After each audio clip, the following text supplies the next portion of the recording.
Les amis, bienvenue, j'espère que vous allez tous très bien, très content de vous retrouver pour cette nouvelle vidéo. C'est fait, c'est fini, 51 matchs plus tard, l'Euro 2024 a atteint sa conclusion et l'Espagne est championne d'Europe. 7 matchs, 7 victoires, oui, l'Allemagne à la maison, la France, l'Angleterre, les 3 favoris pré-compétition, éliminés. L'Italie, vainqueur du dernier Euro, aussi battue en phase de groupe. Une Espagne qui sort de ce qui était censé être le groupe de la mort. Les tournois extraordinaires j'ai parlé de Yamal qui finit meilleur jeune de la compétition, qui remporte un trophée majeur, le plus jeune en battant le record même de Pelé Coupe du Monde 58. Vous vous souvenez, on parlait en pré-tournoi, on a fait cette vidéo et on disait si l'Espagne la gagne avec un grand Yamal, ça peut être des vibes Pelé 58. Voilà, maintenant cette narrative sort, effectivement, à 17 ans et 1 jour, il devient le plus jeune joueur de l'histoire à remporter un tournoi international majeur. Et ouais, il y a lui, il y a Nico Williams, il y a Rodri qui a été élu meilleur joueur du tournoi, Dani Olmo, extraordinaire, Fabian Ruiz, tous les autres. 15 buts marqués, c'est la meilleure attaque de la compétition. 10 buteurs différents. Il y en avait 9 avant ce match. Et on peut désormais ajouter Mikel Oyarzabal qui marque le but de la victoire. 10 buteurs différents, symbole d'un collectif qui a tellement bien vécu. D'une magnifique équipe de football. Ouais, cette Espagne 2024, cette Espagne parfaite et footballistiquement sublime, a écrit une des grandes pages de l'histoire de notre sport. Et on peut presque arrêter la vidéo là, ils ont été très forts du début à la fin. Morata et tout son gang méritent de soulever ce trophée. L'Espagne remporte son 4e Euro et trône donc désormais en tête des sacrés. Une récompense de plus que l'Allemagne. On en avait parlé aussi. Dépasser l'Allemagne en Allemagne. C'était un truc qu'on disait pré-tournoi. Parce que oui, si vous me pardonnez un tout petit moment de flex, peut-être qu'on l'a mérité. Espagne-Angleterre, c'était notre finale de pré-tournoi. Et l'Espagne qui l'emporte, avec Rodri élu meilleur joueur de la compétition, c'était notre prono pré-tournoi. C'est vrai, je dois dire, les faits sont là. On oubliera un fameux Chelsea deuxième. Mais sinon, les 4 derniers grands tournois internationaux, Côte d'Ivoire 2024, Argentine 2022, Sénégal 2022 et Italie 2021. Ouais, sur la chaîne, on a eu quelques bonnes intuitions de foot international. Et voilà, j'arrête le flex là parce que c'est pas très beau. Et la réalité, c'est qu'il y a eu une infinité de pronos absolument dégueulasses sur la chaîne. Mais franchement, ce petit truc sur l'Espagne, cette petite sensation sur l'Espagne, et en plus en pré-tournoi, tout à l'heure, là, je suis retourné voir ma vidéo de retour Espagne, la vidéo de pré-tournoi, et ce qu'on disait sur Yamal Williams, franchement, c'était assez pertinent. Donc, c'est la fin d'une belle aventure aussi. On publie donc la 45e vidéo, et il y en aura une 46e demain de 7 euros. 30 jours à peu près, 46 vidéos, et après, quelques minutes après la vidéo demain, on part en vacances. Une semaine tranquille. Avant de reprendre, on a quand même des choses dont il faut parler sur ce mercato, projection saison prochaine, mais on arrêtera après ça. Et merci les gars, franchement, ça a été un Euro génial. On va bien sûr analyser le match, il y a plein de trucs dont il faut qu'on discute, mais merci beaucoup pour votre soutien.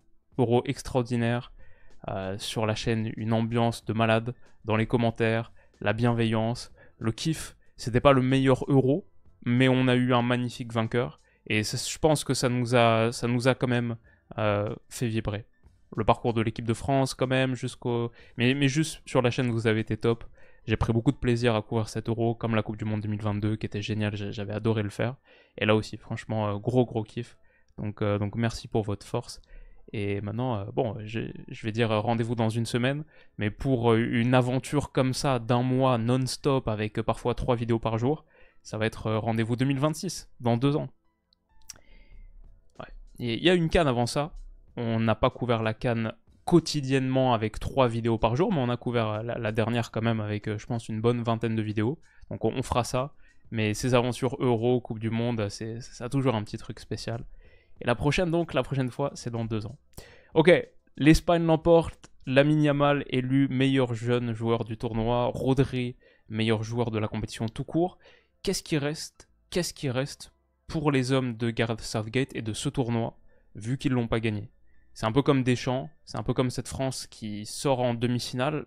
Ok, bah, qu'est-ce qui nous reste du coup? Franchement, je sais pas, et il y avait un truc que je trouvais assez notable quand même. Je vous avais posé la question en début de journée, quel joueur est-ce que vous mettez déjà dans votre 11 de l'Euro avant même le match de ce soir? Parce que ça va être la vidéo de demain, mon 11 de la compétition. Au fur et à mesure de la rencontre, je me disais, j'espère que c'est pas l'Angleterre qui gagne. Déjà parce que mon prono tombe à l'eau. Mais aussi parce que si l'Angleterre gagne, demain, je vais être très très embarrassé. Dans mon 11 de l'Euro, même avec une victoire ce soir des Anglais, je sais pas quel Anglais tu mets dans le 11. Je pense que t'en mets pas un seul. Celui qui fait le meilleur Euro, c'est sans doute Saka. Tu le mets pas à la place de Yamal. Il y a Mainoo, mais il a pas joué tous les matchs. Mais sur les derniers quand même, il a apporté vachement quelque chose. Mais tu le mets pas au milieu de terrain à la place d'un Rodri, Fabian Ruiz ou Dani Olmo. Pareil pour Bellingham par exemple. Donc ouais, quel Anglais est-ce que... Il y en a pas. Il n'y a pas d'Anglais que tu peux mettre vraiment dans le 11 type de la compétition. Et je pense pas qu'il y en aura un demain. Et même avec une victoire, franchement, ça aurait été très très bizarre. T'imagines faire un 11 de la compète sans mettre un seul joueur de l'équipe vainqueur, ce qui est un bon signe, je trouve. Un bon signe, peut-être on peut argumenter sur un ou deux vite fait à la marge, mais honnêtement, en conscience, en bonne conscience, je peux pas en mettre un dans le 11. Et ça dit quand même des choses. Ça dit quand même des choses de cette équipe, de son niveau, d'une sélection qui méritait simplement pas de remporter l'Euro. Parce qu'en face, c'était trop fort. Ça a été serré quand même, bien sûr, ça a été serré jusqu'au bout. Mais c'était une meilleure équipe sur le terrain, quasiment de A à Z, qui a un petit peu reculé à 1-0 pardon, comme contre l'Allemagne d'ailleurs. C'est peut-être la petite lacune de cette Espagne. Après, tu peux pas faire des matchs parfaits, encore moins en finale de grands tournois. Mais à la fin, ils finissent 16 tirs à 9, c'est assez logique, 65% de possession. Ils ont été meilleurs dans à peu près toutes les phases du jeu. Et je trouve qu'il y a un truc assez marquant au bout de 3 minutes à peine, c'est jusqu'où est-ce que les principes sans ballon des deux équipes vont. Jusqu'où est-ce que ces cylindrés sont sophistiqués. Et je vois une Angleterre, par exemple, qui, sur cette passe en retraite de Lenormand pour Unai Simon, s'arrête de presser, va pas presser le gardien, pousse pas son pressing jusqu'au gardien, s'arrête ici. L'Espagne, 1 minute plus tard, donc Unai Simon peut jouer au pied, l'Espagne peut s'en sortir. L'Espagne, 1 minute plus tard, quand ça revient sur Pickford, Olmo il va jusqu'au bout. Et l'Espagne est en individuel jusqu'au bout. Williams qui sort sur Walker derrière et qui pousse Walker à un ballon long et l'Espagne récupère la possession 3 secondes plus tard. Voilà, c'est juste sur un petit truc comme ça, 2 séquences superposées en 1 minute, que tu peux commencer à lire déjà la différence d'intention et la différence d'ambition dans le jeu.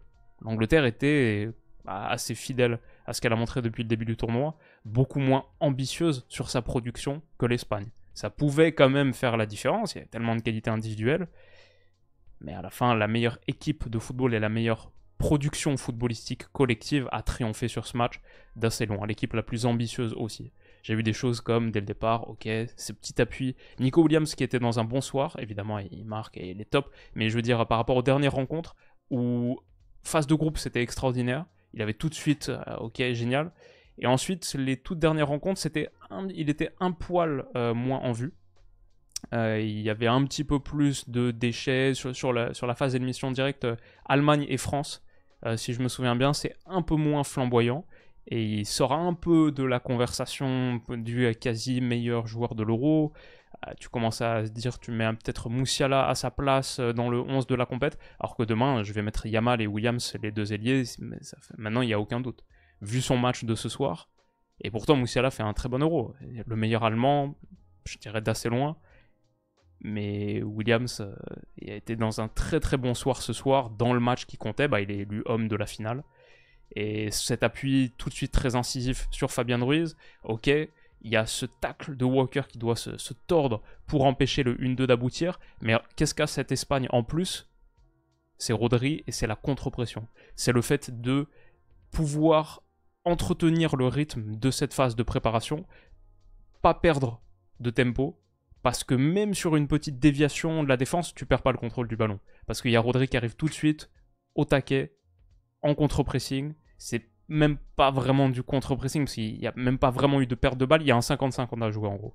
Sur cette intervention de Walker, maintenant ça se transforme en un 50-50 à jouer. Ok, Rodri surgit tout de suite sur Nico Williams, et cette offensive peut continuer comme si elle s'était jamais arrêtée. C'est Rodri le sparadrap ou la passerelle qui empêche cette action d'être brisée. Il colle les deux bouts de l'action ensemble comme ça par son intervention. Et ouais, derrière l'Espagne, il y a un truc, ça fait Williams-Olmo, toujours dans ce jeu de déviation. Franchement, Williams-Olmo, ça marche super fort. Dans un monde parfait, le Barça doit prendre Nico Williams. Si le Barça prend pas Nico Williams, on commence à lancer un peu l'arc Mercato qui arrive sur la chaîne, mais si le Barça fait pas Nico Williams cet été, pour moi, c'est un des grands gâchis de l'histoire du foot moderne. Si t'as pas les fonds là pour faire Williams, avec l'entente qu'il a avec Yamal, l'amitié, la jeunesse, c'est le profil dont le Barça a besoin. Bref, je pense qu'il va venir. À un moment, il faut que ça se fasse. Mais je dirais aussi Olmo, qui est un gars issu de la Masia, si je me trompe pas, avant de partir au Dynamo Zagreb, si je me souviens bien. Bah, dans le monde parfait, t'as les fonds pour faire Dani Olmo aussi. Et quand je vois à quel point le Real est équipé offensivement, il faudrait que tu puisses. Je pense pas qu'ils pourront. J'entends un Dani Olmo peut-être City, non? On verra. Mais Olmo, Yamal, Williams, ça marche tellement bien tous ensemble. Avec un Pedri aussi potentiellement. Enfin bref, de toute manière, ça c'est les affaires du Barça. Mais ouais, j'ai vu juste une Espagne qui était supérieure sur plein de choses, aussi capable d'attaquer vite, aussi capable de trancher dans les grands espaces. C'était le truc dont on parlait en pré-tournoi, mais dont on a parlé tout au long de la compétition. Mais je le vois sur, par exemple, ce petit ballon de Cucurella, et tout de suite, Fabian qui lève la tête avant de prendre le contrôle pour lire l'appel de Williams dans la profondeur, dans le dos d'un Walker qui est aspiré par le ballon. Et il va pas regarder une deuxième fois, il va faire la passe là à l'aveugle, parce qu'il sait que dans cet espace, il va y avoir la course de Williams, et il y a l'espace pour la mettre. Il le fait. Williams en 1 contre 1 contre John Stones, qui percute. Côté gauche, il faut un retour de Stones, si vous vous souvenez de cette action, pour mettre le ballon en corner. Mais voilà, juste sur des trucs comme ça, tu vois que c'est une Espagne qui est évidemment bien au-dessus de son vis-à-vis du soir. Sur les 15 premières minutes, alors est-ce que je peux faire créer cette petite animation visuelle pour vous sur les ballons touchés comme ça, au bout de, même sur les passes comme ça, au bout de 14 minutes à peu près. Ouais, nickel, on peut le voir. En gros, ça c'est toutes les passes réalisées sur le terrain sur les 14 premières minutes. En orange, l'Espagne, en bleu, l'Angleterre. Si on enlève l'Espagne, ça c'est l'Angleterre. 2 passes dans la moitié de terrain adverse sur le premier quart d'heure de jeu. Une troisième si tu comptes celle de l'engagement. Toutes les autres dans leur propre moitié. Ils ont été absolument acculés pendant un quart d'heure. Mais à la 15e minute, ils s'en sortent une première fois. Il y a cette passe de Bellingham qui trouve Saka, Walker en débordement. Saka qui est le meilleur anglais du tournoi, qui a fait un petit peu mal à Cucurella. Et là, qui sert Walker en dédoublement extérieur. Ça fait un corner. Sur cette première mi-temps, on a montré un bon départ plutôt, je trouve, techniquement. Tu sens quelques joueurs qui sont en forme côté espagnol.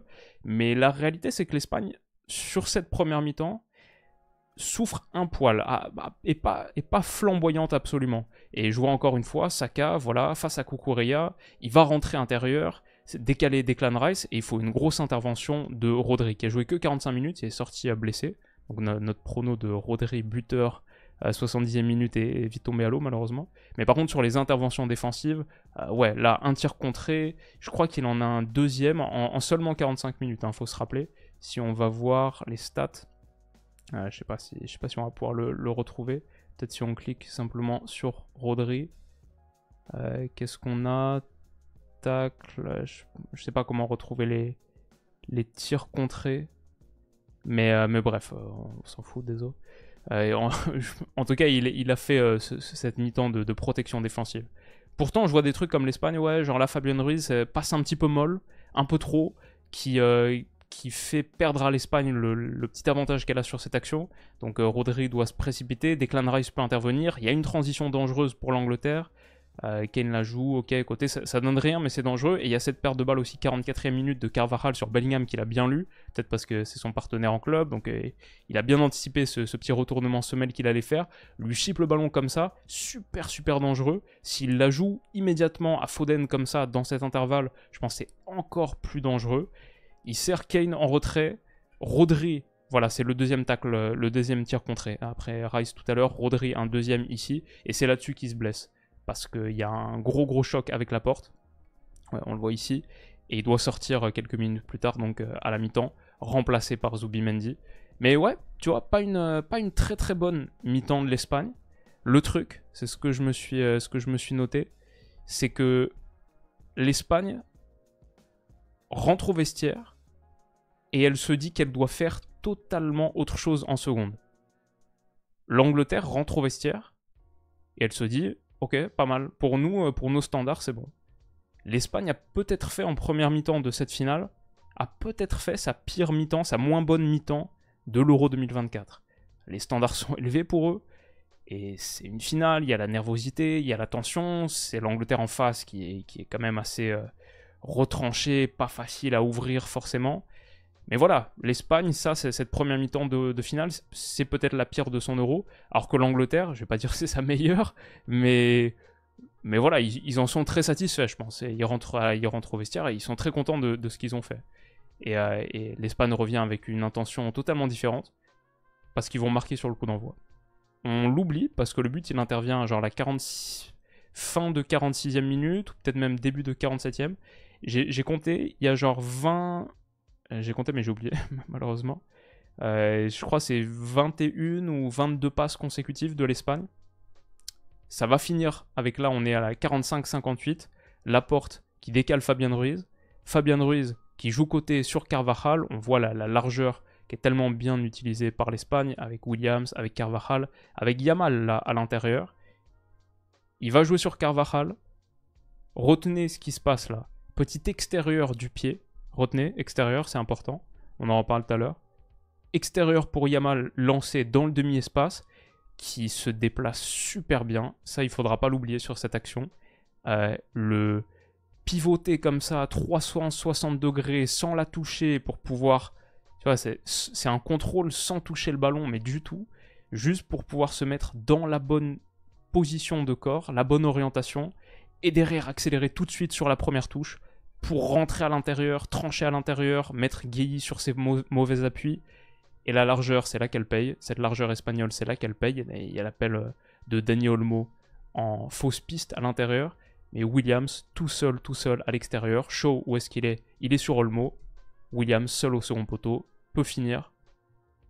J'ai dit Shaw, mais c'est plus Walker, pardon. Le latéral droit, bien sûr. Shaw est ici. Williams, seul au second poteau, fini. Bat Pickford. 1-0 pour l'Espagne, 46-10 donc. Sans que l'Angleterre ait touché le ballon sur ce début de seconde période. C'est l'entame de deuxième mi-temps parfaite. C'est un Pickford assez dubitatif, mais lui aussi, je trouvais pas forcément irréprochable sur l'action. Walker est trop loin. Vous vous souvenez quand on parlait il y a quelques jours, et même un petit peu tout au long de la phase d'élimination directe, on parlait de cette Angleterre qui, c'est pas parce qu'elle encaissait peu de buts qu'elle était solide défensivement. On l'a trouvé assez fébrile défensivement.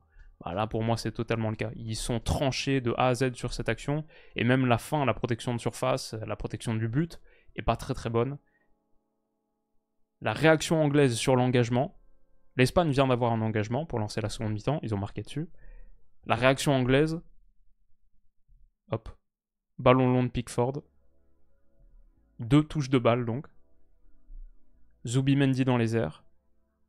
Ou plutôt Laporte, j'ai l'impression que Zubimendi est là. Mais en tout cas, l'Espagne récupère le cuir. Ouverture. Morata, petite déviation magnifique sur Carvajal qui en une touche joue autre côté pour Olmo. Petite déviation de la tête d'Olmo, encore une fois pour Nico Williams.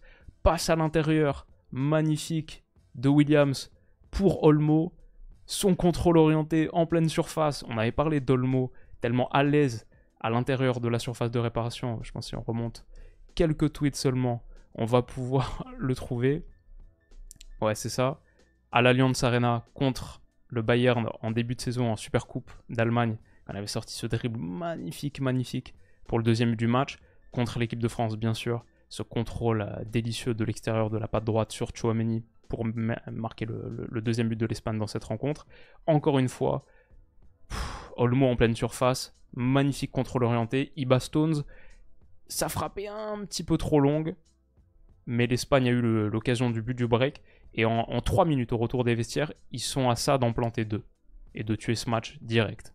L'Angleterre est dans les cordes, l'Espagne va continuer de dérouler son jeu. Je vois un Unai Simon par exemple, depuis le début du tournoi, on parle de la qualité de pied d'Unai Simon, il y a eu un seul raté, le truc de Kai Havertz de l'Allemagne, c'était un gros raté, ça aurait pu coûter cher, mais là par exemple cette passe qui va casser 8 lignes et trouver Morata en appui, ok, Foden et Bellingham sont sortis de l'action, Rice aussi, il dit, je sais pas, il lave les bras, je sais pas ce qu'il demande, mais en tout cas c'est trop facile pour Morata de remettre sur Zubimendi qui est lancé, Stones doit faire faute et prend un carton jaune. Tout ça c'est parti de ce ballon magnifique au pied d'Unai Simon.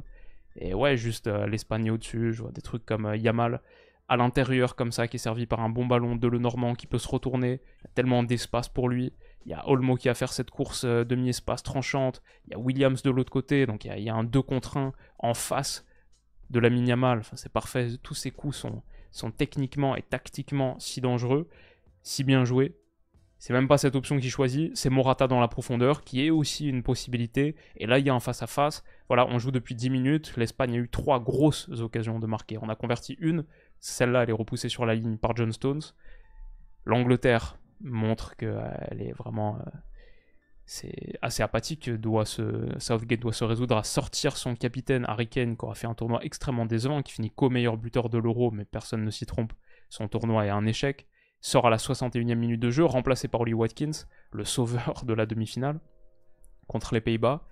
Mais ça ne change pas vraiment l'approche anglaise qui reste du kick and rush classique. Pickford, boum, on ouvre, mais l'Espagne est pas particulièrement menacée. Cucurella est tout de suite, c'est dangereux avec Nico Williams qui a fait un festival, hein, franchement. Quel match de Williams, se retourne, peut servir à l'intérieur, Morata, la déviation, la remise sur Olmo, qui joue en 2 touches sur Lamine Yamal, mais c'est tellement bien joué, c'est tellement bien fait, et en plus, non seulement c'est niveau QI foot, c'est les bonnes décisions à chaque fois, mais c'est bien exécuté. Il y a un truc qui est moins bon, c'est le contrôle orienté de Yamal, il perd un petit peu de vitesse, mais il va quand même se procurer une situation de tir, c'est une frappe cadrée, elle est sortie par Pickford, grosse occasion, 4e occasion franche de l'Espagne en 20 minutes. Depuis le retour des vestiaires. Menu doit sortir, Cole Palmer entre, 3 minutes plus tard, il est à l'initiative de cette action, sur Saka, franchement Saka, il n'y a rien à dire sur son euro, très bon euro, Palmer aussi sur les quelques minutes qu'il a eu, pas assez, il pénètre, il trouve Bellingham, avec, franchement, elle est belle cette image, vraiment, entre Ruiz et Laporte, un magnifique petit ballon pour trouver Bellingham. Bellingham, la remise est bonne. Franchement, il n'y a rien à dire. La remise est très bonne de Bellingham. Pour Cole Palmer, à l'entrée de surface, entre une forêt de jambes. Et peut-être qu'Unai Simon peut faire un petit peu mieux là-dessus. Mais aussi, je pense que ça doit être mieux contré. Peut-être s'il y a un Rodri à la place de Zubimendi. Et pourtant, Zubimendi, je trouve qu'il a fait une bonne entrée. Hein. Mais peut-être s'il y a un Rodri qui a contré les 2 frappes dont on a parlé en seconde période. Peut-être qu'il est un poil plus avancé. Peut-être qu'il est ici. Que cette frappe de Palmer ne va pas au bout. Mais elle va au bout, l'Angleterre revient dans ce match, les célébrations sont un peu mesurées, c'est pas comme si tout le monde se précipitait sur lui, tu sens que les joueurs en profitent pour discuter, ils ont besoin de parler parce qu'ils savent qu'ils se sont fait rouler dessus depuis le retour des vestiaires. Mais un petit peu contre le cours du jeu, l'Angleterre revient, Southgate exulte, son coaching est gagnant entre guillemets, même si ses choix à la base sont pas très bons. L'Angleterre est revenue à un partout, et derrière... elle a des petits moments de danger. Tu sens quand même l'impact d'un but en foot, le momentum. Et tout de suite après, l'Angleterre a une petite situation, une petite incursion, où l'Espagne protège sa surface, mais avec Saka, il me semble. Mais ce que j'ai bien aimé, c'est que rapidement, l'Espagne se remet dans le match. Et par exemple, là, Bellingham qui joue sur Palmer, cette pression de Zubimendi et la récupération haute comme ça, pour à la fois briser une transition offensive, de l'Angleterre, mais aussi permettre à l'Espagne d'aller vite vers le but adverse. Et je vois Nico Williams qui peut accélérer, qui joue avec Olmo. On a dit Williams, Olmo.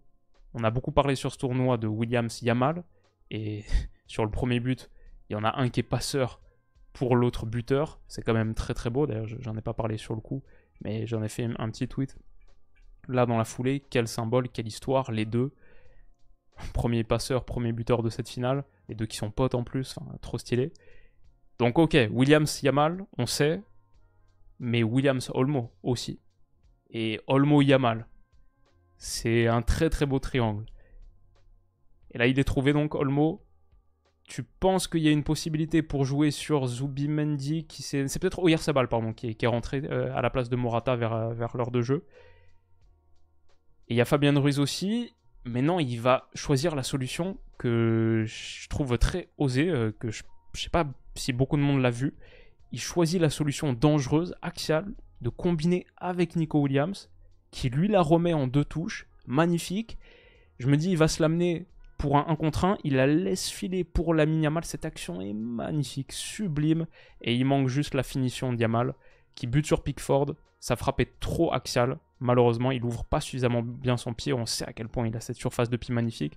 Malheureusement, on l'a appris à nos dépens la France, mais bien sûr, il l'a montré en pré-tournoi. Sa passe décisive contre l'Irlande du Nord, la passe contre la Croatie, la passe contre la Géorgie. Quelle qualité de pied il a. Malheureusement, là, il bute sur Pickford, il s'en veut.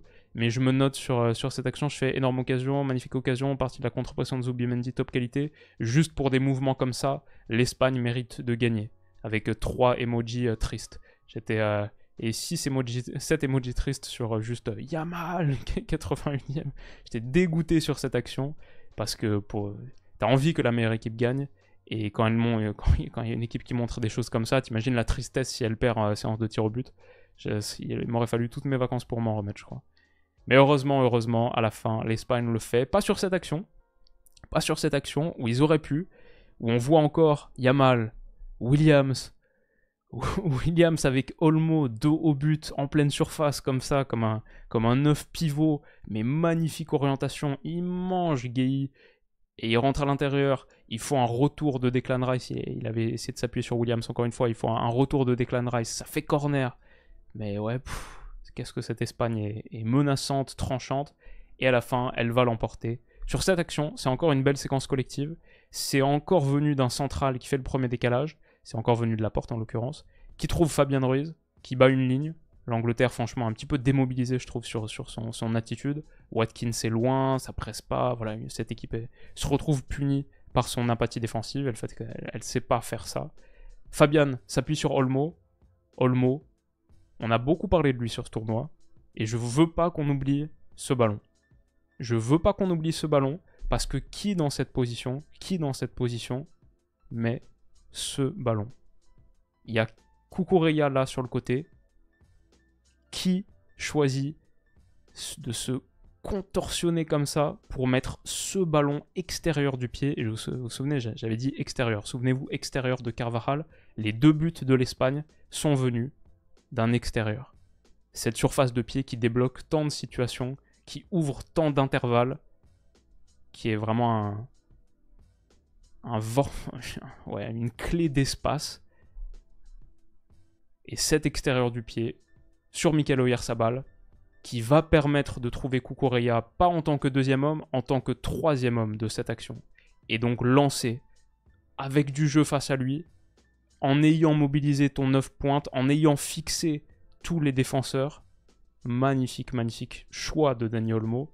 L'exécution est parfaite. Cucurella se centre. On a parlé des centres espagnols. On a dit depuis le début du tournoi, les centres espagnols, ils sont différents parce qu'ils sont souvent à ras de terre, premier poteau, cherchent véritablement quelqu'un. C'est pas des centres mi-hauteur dans une zone. Mais bien sûr, il y en a eu. Il y a eu toute une variété de centres.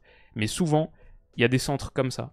Et ça me rappelle un des centres qui, je crois, donne un but sur peut-être un des matchs de phase de groupe. Bon, là, la mémoire commence à me faire défaut. C'est vrai qu'il y a eu 15 buts quand même espagnols. Mais ces centres-là, peut-être contre la Croatie, mais en tout cas, ce centre-là, entrée de surface extérieure comme ça, finition d'Oyarzabal. Et Oyarzabal, 2-1, le 10e buteur du tournoi espagnol, l'entrant, dans le rôle un petit peu Mikel Merino contre l'Allemagne, Lui qui était sorti dans le money time, sorti de banc dans le money time, qui avait donné la victoire à son pays dans ce match tellement tendu. Et bah ouais, cette fois, le héros, c'est Oyarzabal. Et c'est le hors-jeu automatique parce que on a vu tellement de buts refusés pour des moitiés de chaussures. Là, ça se joue à pas grand-chose. Hein. Là, ça se joue à pas grand-chose. Ça aurait pu être la grande clim de l'histoire des clims.